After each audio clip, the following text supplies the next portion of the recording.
The 0-2 Broncos are off to Miami to play the 2-0 Dolphins. And Sean Payton talked about making the playoffs in year one. And you're likely not going to make the playoffs if you are 0-3 unless you're the 2018 Houston Texans. And that's not a good path or a good thing to bank on. So with that being said, this game is quickly becoming a must-win game for the Denver Broncos, despite it only being September. So on today's show, we're going to run through my 5 keys to victory along with the injury reports for both sides. So let's start on the injury reports.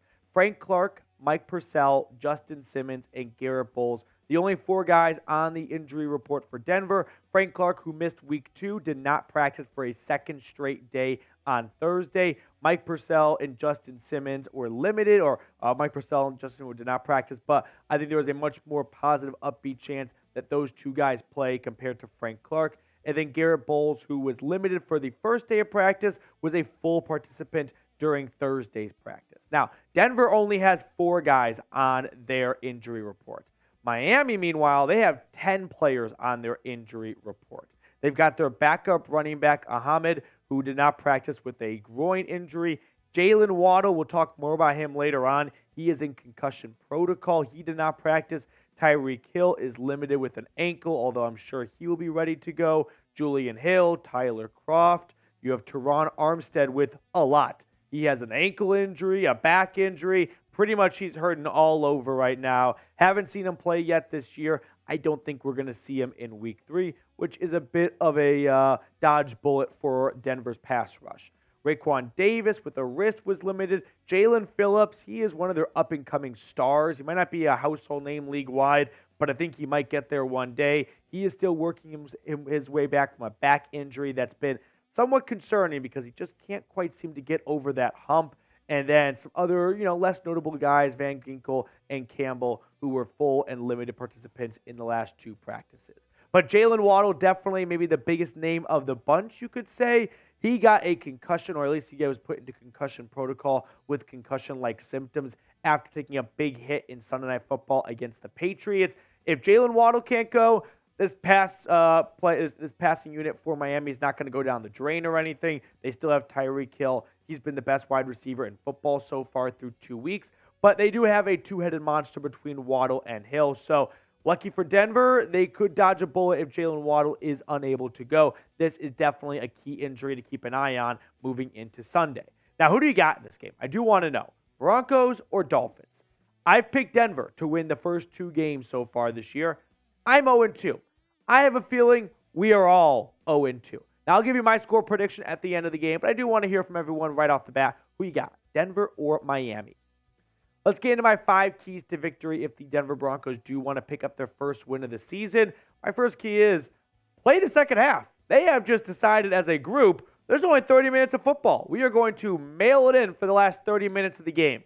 I did some big digging here on some fun stats, and they're not very fun, actually.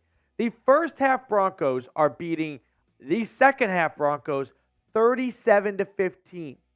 That's over twice as many points in the first half compared to the second half. I don't know what it is when they come out of the half. I don't know if they're having too much popcorn or something, but they need to figure it out. In fact, when you look at this offensive numbers here, compare the first half to the second half, 37 points to 15, but it's much deeper than that, right? Way more yards in the first half compared to the second half. Passing yards is up, rushing yards is up, turnovers are the same, 1 apiece. But for whatever rhyme or reason, so far through 2 games, I don't know if this is a credit to the Raiders and the Commanders for making adjustments and the Broncos for not reacting to those adjustments, but the second half has not been a good scene so far for the Broncos. Play the second half. Moving on to my second key to victory here. Can we get some impact plays on the ground?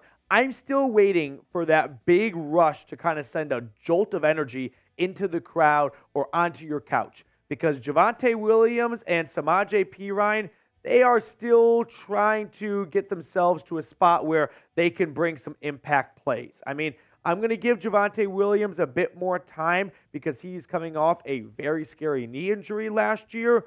But through 2 games, it really hasn't been all that great for 33. He's averaging less than 4 yards a carry. Just no big plays. The longest rush of the season has been 15 yards. We just need to see more from the ground game. So hopefully we get a Javonte Williams breakout game on Sunday. Miami's run defense has not been spectacular so far. They've given up over 160 yards on the ground combined or on average through the first 2 weeks of the season. So if there's a time for Javonte Williams to go, I got my first 2 games under my belt for this season. I've kind of knocked the rust off. I trust my knee. I trust myself. Let's go out there and let's really run 110%. This would be the game to do it. You don't want to go down 0-3.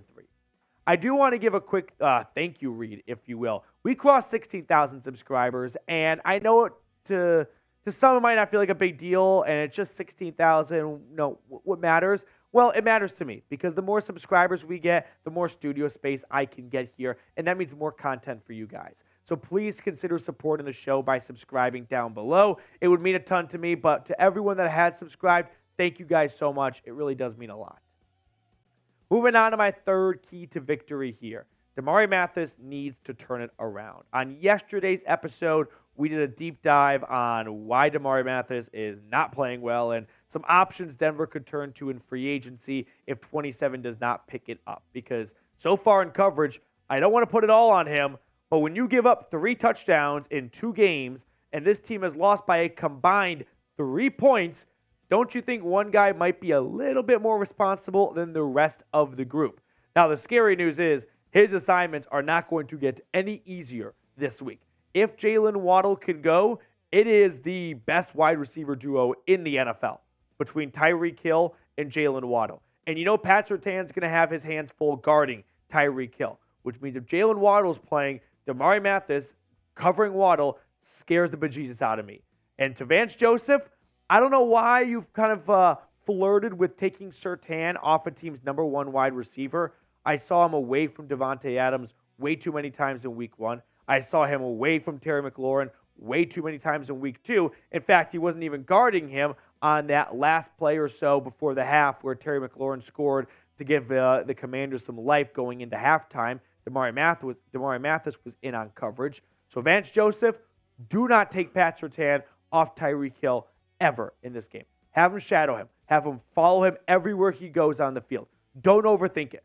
Don't try and be creative and put up some fun schematics, some fun schemes of we're going to throw different looks at them. No, you have the best cornerback in the NFL. Put him on the best wide receiver all 4 quarters. I don't think that should be said, but it had to be said the first 2 weeks because it was not done. Moving on to the 4th key to victory here for Denver. Keep going to the youngins.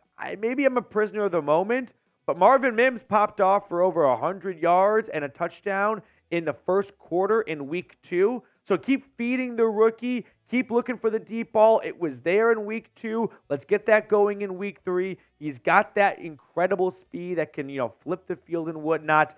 Keep going to Marvin Mims. And as for Brandon Johnson, he might be this team's second best receiver, right? After Jerry Jeudy, Brandon Johnson is going toe-for-toe with Courtland Sutton as the team's wide receiver too. So I just want to keep seeing these 2 younger wide receivers involved in the passing attack because we are seeing it pay off with red zone touchdowns and just 60-yard bombs to Marvin Mims or Hail Marys to Brandon Johnson. Now, before we get to my final key to victory, reminder, go pay a visit over to our sportsbook partner, BetUS. When you go to chatsports.com/bet and you enter promo code Broncos125, you get a 125% deposit bonus. Now, in layman's terms, if you deposit $100, you're going to get an additional $125 on top of that. If you're brave enough, you can take Denver plus 6.5. I am a coward. No way I'm taking Denver plus 6.5. I am going to take the over, though. I think there's going to be a lot of points scored in this game. Neither defense has looked uberly impressive through the first 2 weeks of the season. It is a Vic Fangio revenge game, of course, so that is something to keep a factor or keep in mind, but give me the over in this game. 5th and final key to victory. Speaking of Vic Fangio, the offensive line needs to dominate. Not continue dominating, it needs to start dominating. And this is going to be a tough task going up against a Vic Fangio-led defense. We know what a great defensive mastermind he is, and when all he has to do is focus on the defense, he puts out a pretty good product. But the offensive line for Denver, for the investment that has been made, I mean, you have 2 top-paid tackles in football in Garett Bolles and Mike McGlinchey. You have a highly paid guard in Ben Powers. And who's been the best of the bunch? The two least paid guys on the offensive line. The fact that Lloyd Cushenberry has been the second best offensive lineman is a problem.